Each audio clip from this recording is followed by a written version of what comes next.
বুঝানোর জন্য বলছি, বুঝলে বুঝবেন।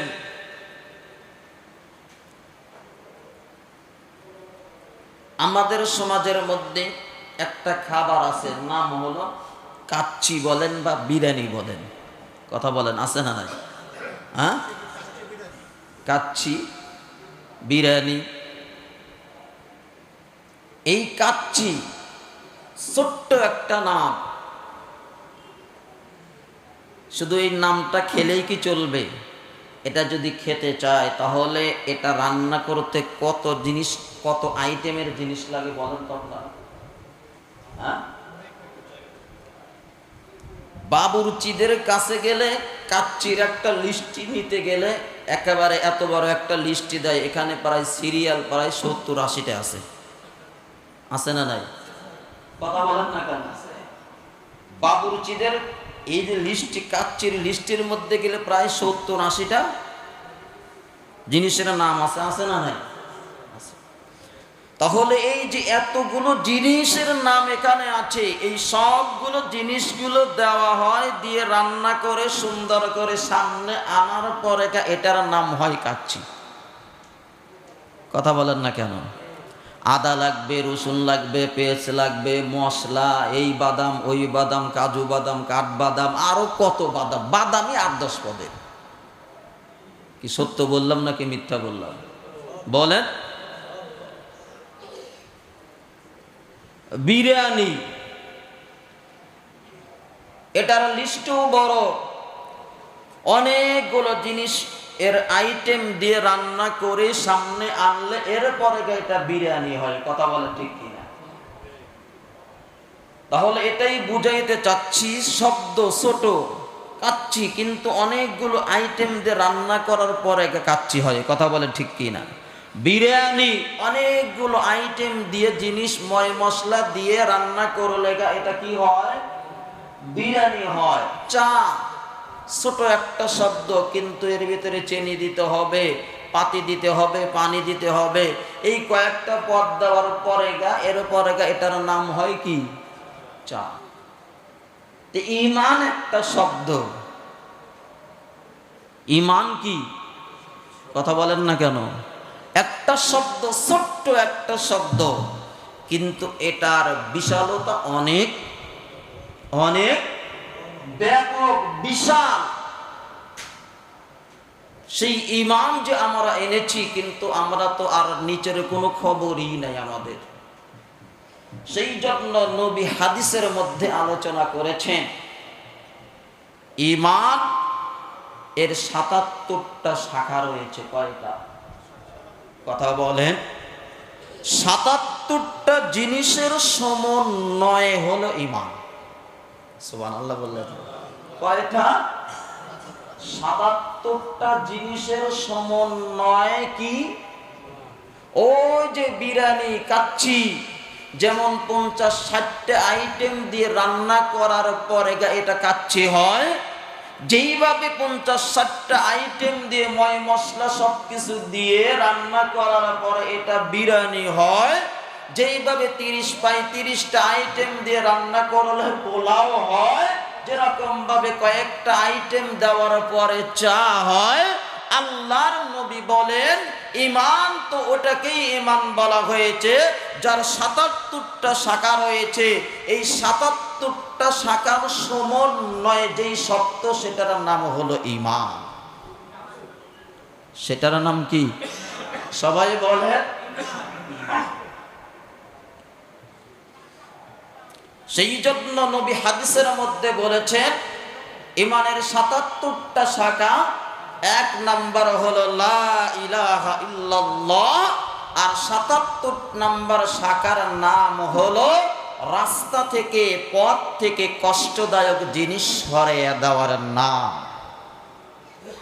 এর মাঝে যে আরো শাখাগুলো রয়েছে সেগুলো আজকে ইনশাআল্লাহ আপনাদেরকে এই ৭৭টা শাখা কিছু মূল বিষয়গুলো, টিপসগুলো আপনাদেরকে দেব।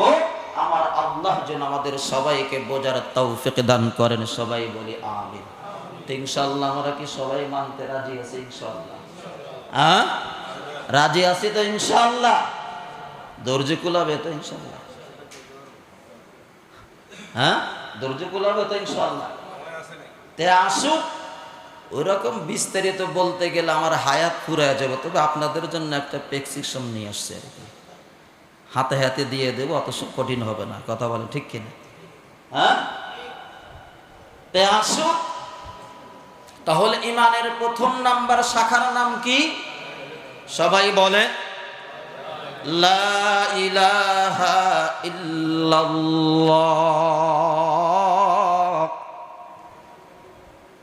আল্লাহর নবী বলেন ইমানের ৭৭টা শাখা রয়েছে, এক নাম্বার শাখার নাম হলো লা ইলাহা ইল্লাল্লাহু মুহাম্মাদুর রাসূলুল্লাহ।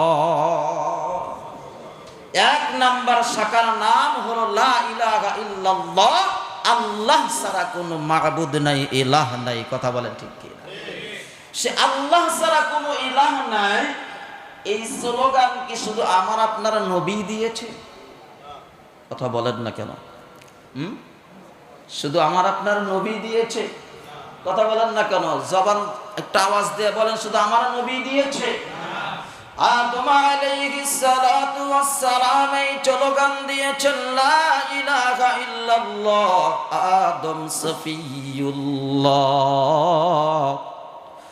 নূহ আলাইহিস সালাম স্লোগান দিয়েছেন লা ইলাহা ইল্লাল্লাহ। নূহ নাজিয়ুল্লাহ। ইব্রাহিম আলাইহিস সালাতু ওয়াস সালাম এই স্লোগান দিয়েছেন লা ইলাহা ইল্লাল্লাহ। ইব্রাহিম খলিলুল্লাহ। হযরত মূসা আলাইহিস সালাতু ওয়াস সালাম স্লোগান দিয়েছেন লা ইলাহা ইল্লাল্লাহ। মূসা কালিমুল্লাহ।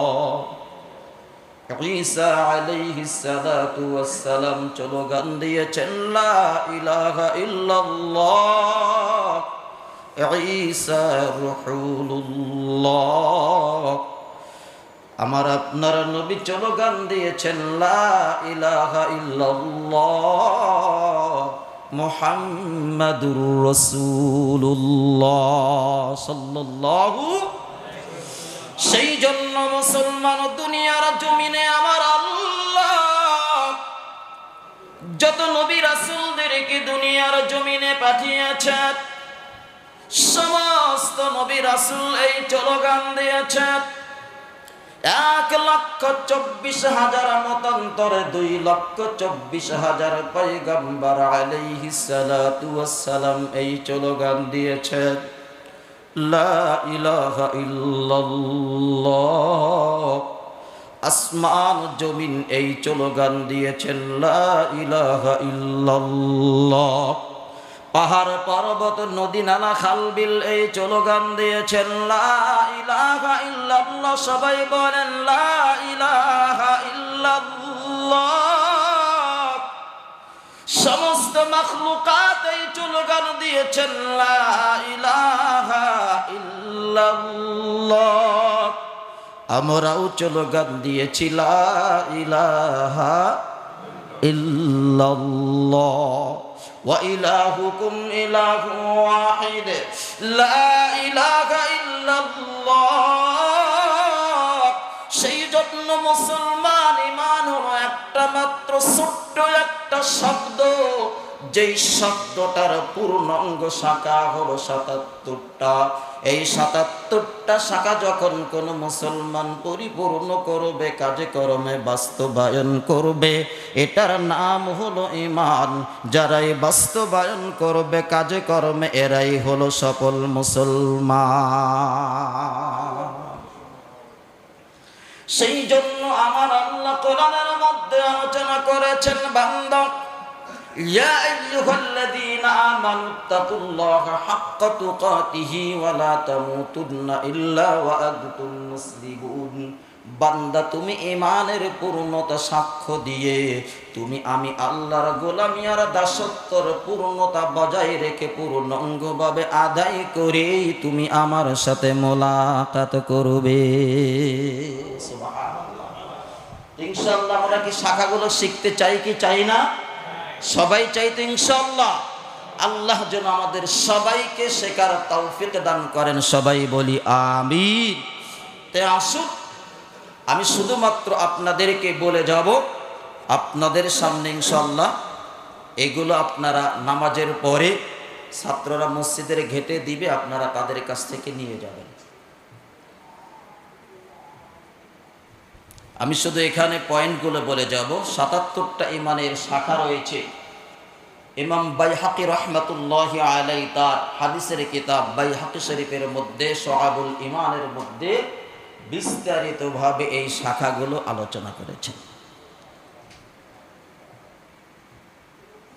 সেজন্য এই কথাগুলো আপনারা সংগ্রহ করে নিজেও শিখবেন, ছেলে মেয়েদেরকেও মা বোনদেরকেও শেখানোর দায়িত্ব আমাদের আছে না? কথা বলেন আছে না? সোয়া ১টা বেজে যাচ্ছে, মসজিদে মুসল্লি নাই, কিন্তু খেলা যদি রাত ১টায় হয় ১১টার মধ্যে টিভির সামনে একেবারে ভরপুর। কথা বলেন ঠিক কি? হ্যাঁ, টিএসসিতে খেলা হয় রাত ৩টায়, ১০টার পরে আর জায়গা পাওয়া যায় না। এমন মুসলমানদের কপালে জুতা ছাড়া কি আর কিছু আছে? কথা বলেন না কেন? আছে, জুতা ছাড়া আর কিছু নাই। গতকালও একজন ময়মনসিংহ আর্জেন্টিনা পারার পরে আনন্দ মিছিল করতে গিয়ে মরছে। শয়তানের ঠিকানা কোথায়? কথা বলেন না কেন? জাহান্নাম। তো যুবক সাবধান, তোমরাই তো আগামী প্রজন্মের ভবিষ্যৎ।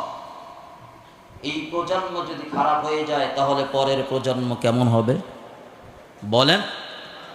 তাহলে পরের প্রজন্ম যদি খারাপ হয় তারপরের প্রজন্ম কেমন? আপনারা তো অনলাইন ঘাটাঘাটি করতেছেন। চট্টগ্রামে এখন এমন একটা প্রশাসন মিলে সন্ত্রাসীদের সাথে পেরে উঠতে পারতেছে। কথা বলেন না কেন? সত্য নাকি মিথ্যা?